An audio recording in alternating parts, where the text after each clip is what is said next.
Hey, good morning. Yes, it is. It is Friday, July 25th of 2025. So what are we going to talk about today? We're going to talk about saying, what about me? And it's one of the hardest things I had to do, and probably you are the same way, many of you, because we're all kind of from the same cloth, right? But you do. In life, it's okay to say, what about me sometimes? And we're going to talk about that today. So stay tuned.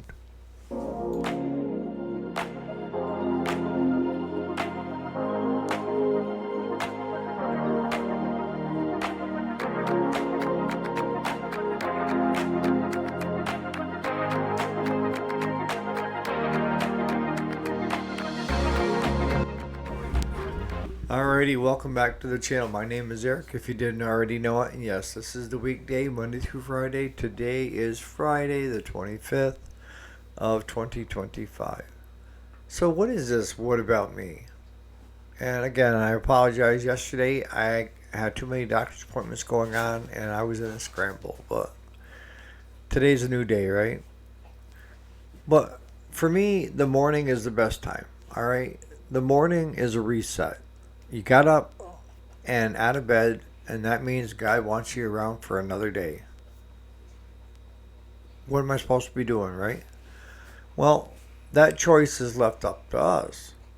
You know, God can recommend, God can point out things in front of you, but ultimately we get to do the choosing. We have a choice in what we decide we want to do. If we want to be a workaholic because we feel we need more money or more material things or more, we're shortening our lives. And what do you mean by that? I mean, how many of you during your best years, and hopefully this is your best years, but in your 40s and 50s, you put things off for tomorrow because you were too busy. You were always going to have that tomorrow. And I was talking with my sister in law yesterday because I went to my cardiologist and my primary doctor's appointments. And Mia even noted it in my cardiac rehab that I looked tired, that there was something not right. And it could be just stress, could be anything. But yeah, I do feel tired. And I've noticed that with the videos not getting out on a regular basis because I always put the videos first. And I'm just, they say, just do your best, right? But how many of you at that age, or if you are at that age, are putting stuff off that is enjoyable versus going and just doing it? Because here's the thing, if you take a battery, all right, we'll use a car battery. Better yet, we'll use a ever-ready marine battery that's deep cycle for a long period of time, right? Now, as you're working, that's your battery, all right? And your battery keeps being drawn out so much juice, all right? Now, after a while, that battery's going to start getting weak. And why is that? Because you aren't out enjoying fishing, sitting on the back deck with a cup of coffee, just where it's nice and quiet, going for a walk, anything to put current back into that battery. And that's what your body does too. Your body has just so much energy inside of it, and it needs to have a recharge. If not, it's like Groundhog's Day again. Remember the old movie? It's the same thing every day. That's kind of the same thing with your body. Your body needs to have that recharge, and if not, it keeps getting weaker and weaker and weaker. And what happens when a battery gets really weak? It fails. All right. Does that mean that it can't be recharged?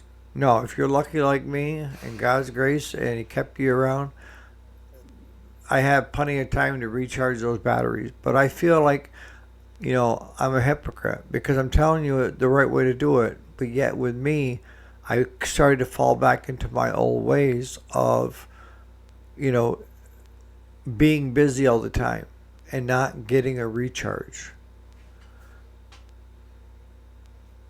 I mean, I love farming. I love the shop work and all that other stuff. But because if you don't, then you're going to hate doing it, right? And right now, I feel like it's enjoyable because I'm still doing a lot of my first. But I'm starting to fall along the wayside of going back to the basics, and that's going fishing. I'm still doing my morning walks, but not as often because I haven't felt energy to do it. And that's how the doctor was explaining it to me. That your body only has just so much energy. And as we get older, it depletes the battery quicker. So you need to have ways of putting it back. And my primary doctor said, how hard is it, Eric, just to go home, sit in your recliner, and watch some TV? And they all know me. I get fidgety. You know, I might be able to sit and watch TV for an hour, hour and a half, but any longer than that, I got to go do something. I just can't sit around. So I kind of started jotting things down again of how to recharge that battery. And the one thing is going up to camp fishing. I put it off 2 times in a row. When I went up and I only fished for like an hour or so, I felt like my batteries were charged right back to full. But I need to go do that or something similar that's going to recharge the batteries instead of cause a drain on it. Does that sound reasonable? You need to go in and get like an EKG, blood work to make sure that you're on the up and up, and have that so that they can compare that from year to year. And a lot of times, heart issues, they can catch early enough on an EKG. And a lot of them, when you hit age 50, they have you do a stress test. I had a stress test done when I was in my 30s because I had chest pains, and they attributed it more to anxiety than they did to heart back then.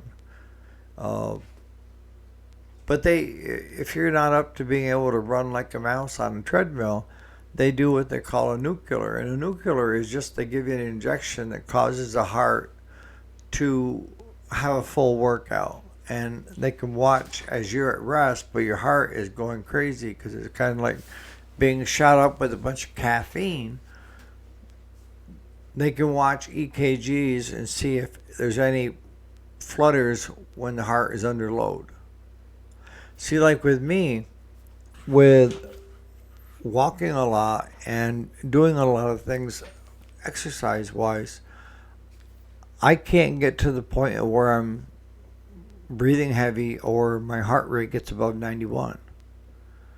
And it's weird because my legs will give out before my body will get to that point. So, so in order for them to have a good read on my heart, because I can go 20 minutes on the treadmill and have my heart rate not get above 91 and blood pressure stay below 140 over 90, and there's no load on the heart, and I don't sweat. I sweat more in the hayfield where I'm riding around in a tractor than I do on the treadmill. Now, I don't know about you guys, but you guys got this storm coming in today. I know that I put enough hay down that we got all the hay that was on the ground baled last night because it was supposed to start last night and it hasn't started yet. But they're calling for rain all day today here. So it's good that we back on the home farm and we've got 4 meadows left. To the home farm that knocks out 3 of the farms, and we've still got 1 more after that to do.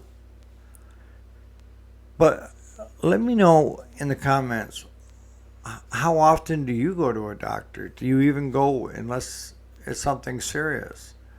The worst thing you can do is wait until it becomes too much. And I know for a lot of us, it's cost. The only reason I didn't go to the ER with chest pains when it got so bad was the cost. I knew that if I didn't get put inpatient, my cost, the bill would be close to $11,000, $12,000 locally. And my cost, the brunt of it, would be over $2,500. I already know that. And $2,500 is a lot of money. To go to my primary, it only cost me $45. To go to urgent care, it cost me $120. But if I go to the ER, it's over 10 grand of what it costs to be seen. So, it's people say, well, yeah, it's your life. You could have lost your life. Yeah, I could have. But there were a lot of times when I had problems with my chest and pain that had I gone, it wouldn't have been nothing. And it happened, what was it? Be 3, 4, 5, 6 weeks out, I had chest pains and it didn't feel right. So I ended up going to ER, and that just got tacked onto my monthly bill that I'm paying everybody for getting well again, I guess. What's it going to take to get you to get back onto a regular schedule if you aren't already? Are you at least seen once a year? Or when was the last time you were seen? As you get older and you're on Medicare, Medicare has what they call a wellness visit, and they pay for everything for that one shot. And that includes blood work, anything your primary decides to tack on. Colonoscopies, they like to push that. But you only get one shot at this, unless you're mean. You get 2 or 3 different shots, right? At going through life. And I just see where a guy locally, 52-year-old, died of a heart attack. And prayers to his family and stuff. It can happen at any age. And if you're being seen at least once a year for regular checkups and somebody to keep their eyes on you, then you got a lot more going for you than if you just show up when you're as bad a shape as what I was. But I still believe stress is what causes you to get old quick. So, what are the good ways to reduce stress? And this is coming from a workaholic that likes stress all the time. But I've had to minimize a lot of things. And I used to be really go, go, go when it came to the business. And I assume you guys are the same way. But I had to come to the realization, and the philosophy is, I'll get done what I can get done, and that has to be good enough. Working late, working weekends, trying to make up ground if you had a bad week, is just depleting that battery. You're farther ahead to take the time, go fish, camp, whatever is your forte that rejuvenates you, that makes you feel young again. One of the things that I'm really looking forward to is I'm an avid deer hunter, white-tailed deer, and the season's coming. Last year, I didn't hunt. My son and Claude both got nice bucks, but for most of the hunting season, I spent in the hospital.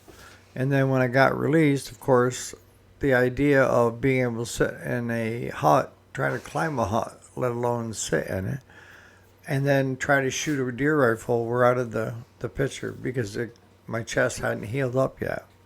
This year is going to be different. I'm looking forward to it. I'm seeing some young bucks and stuff that I know I'm going to pass on.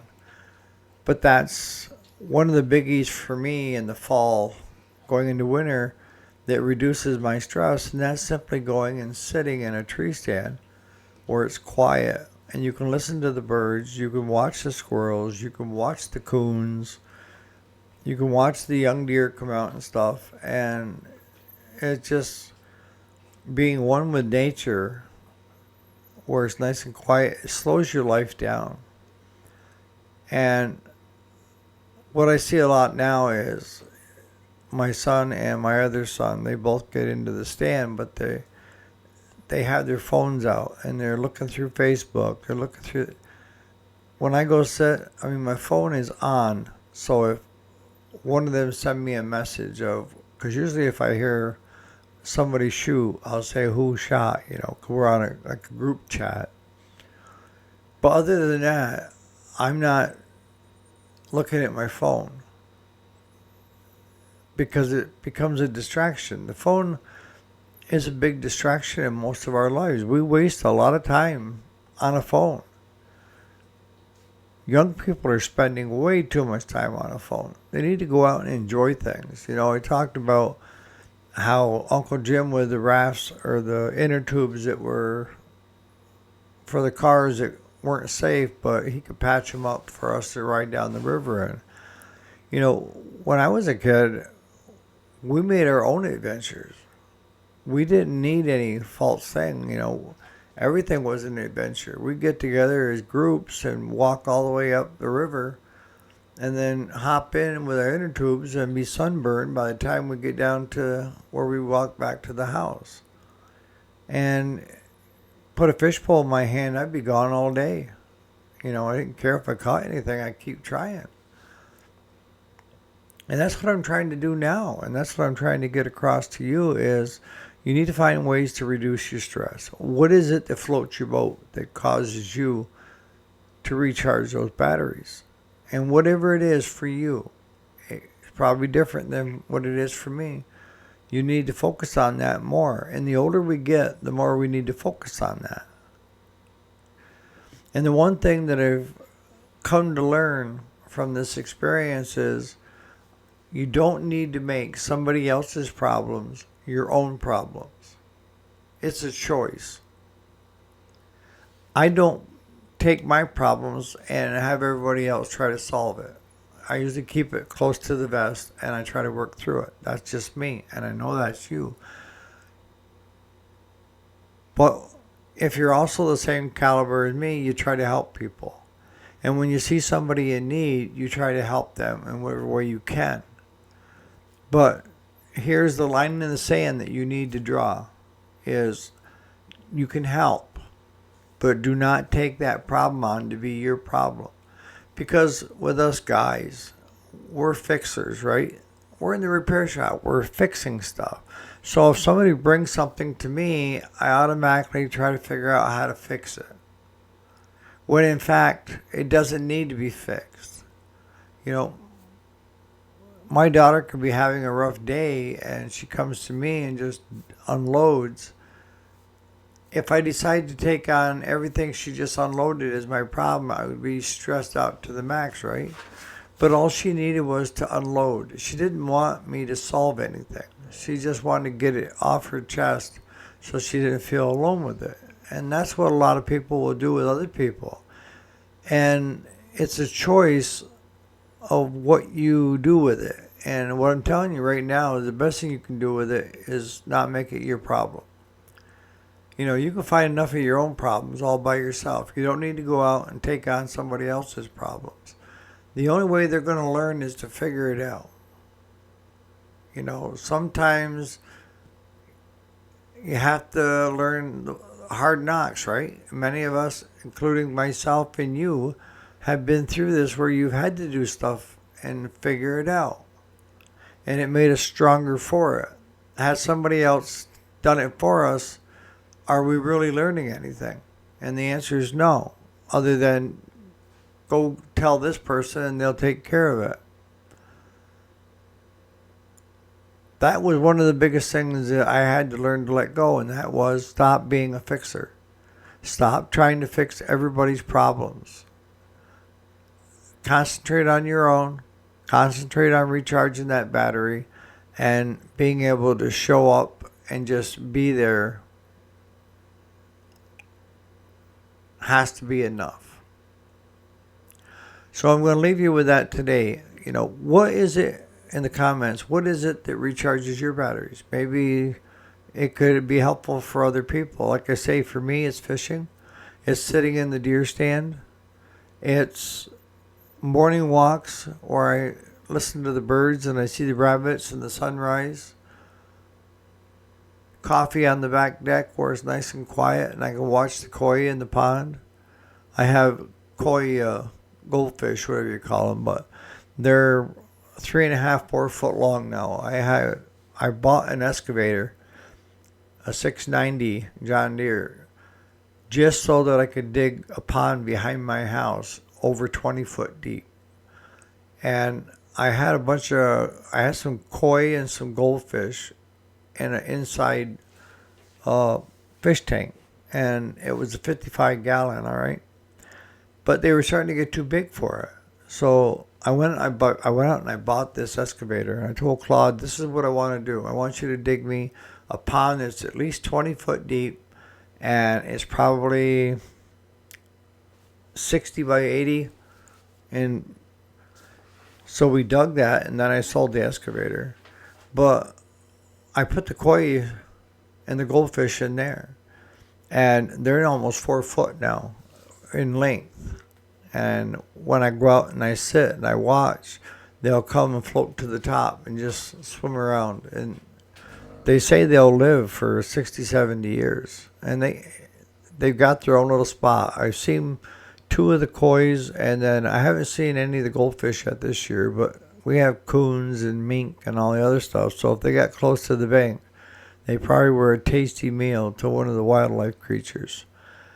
So on that note, you guys have a great Friday, and hopefully you'll have a great weekend and try to stay dry with this weather that's coming in. On that note, you guys have a great day, and thanks again so much for watching.